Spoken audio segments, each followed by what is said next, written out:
Hi, I'm out talking to Detroit, City of Detroit retirees, Mr. Nall this morning, and he's sharing his passion and his belief on why we must continue to fight for the rights of our seniors, for the rights of our retirees.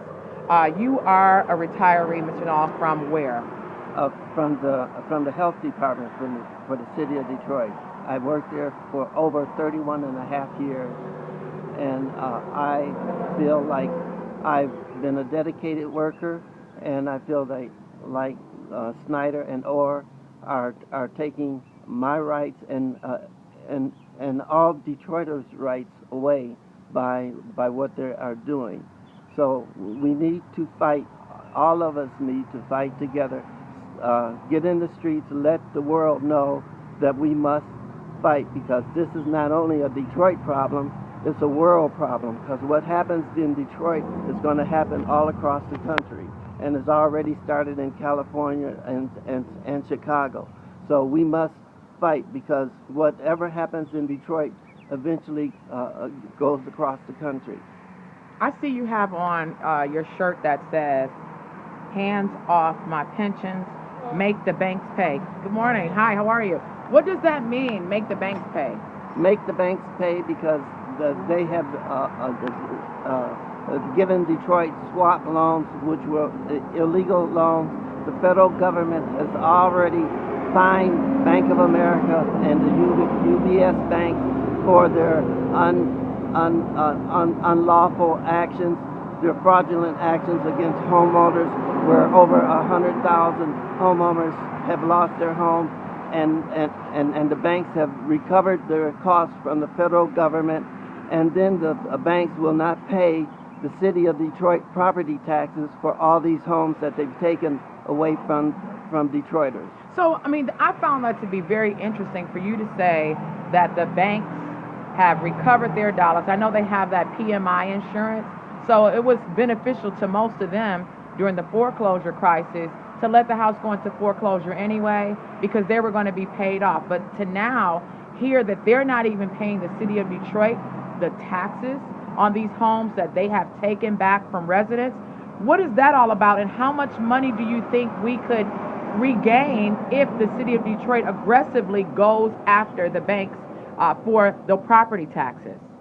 Hundreds of billions of dollars, because really more than $100 million, because the banks never done everything properly. They don't even shut off the water when the homeowners that have left, and force water bills to go sky high. I appreciate you. You're out here advocating, and I know you guys have a meeting, an action, a community action, and that is tomorrow at a location. If you would tell the viewers where that is. It's tomorrow at 4 o'clock in front of the courthouse. That's 231 Lafayette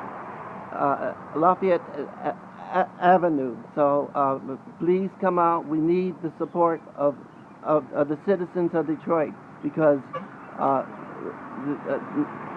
the world must know that it's not just the retirees, it's the whole population of Detroit, because what Orr and Snyder are doing is taking all the Detroit voting rights away from all the citizens, but put them under dictator control for the next 20 years. It's wrong. That is wrong. And I know they're voting on that this morning, and I hope that everyone from, especially from the Detroit caucus and all the Democrats, period, will be voting no on that bill to put us under 20 years of dictatorship. That's absolutely going against the Voting Rights Act. It's unconstitutional, and people should be outraged. They should be out here fighting. We cannot just silently accept everything that's being done to us. I thank you for your commitment throughout the years. I thank you for the pathway that you've provided for many of us young people. But we should be fighting alongside of you. I'm fighting with you. I'm joining you. And together we can turn this thing around. We cannot just surrender to Snyder and Orr. They're making millions of dollars. We're standing united with you. And just know that we will not give up until justice is served. Thank you so much.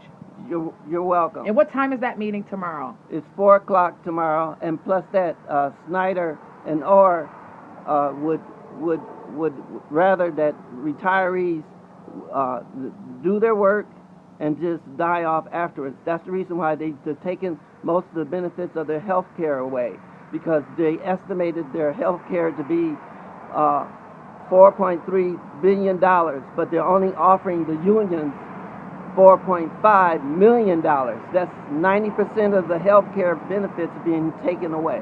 All right, we're going to get some young people out to join in this fight so they can start tweeting and Facebooking and getting your message out. I appreciate you this morning. I appreciate your time. Godspeed and God bless you on all the work that you're doing. Thank you. Thank you.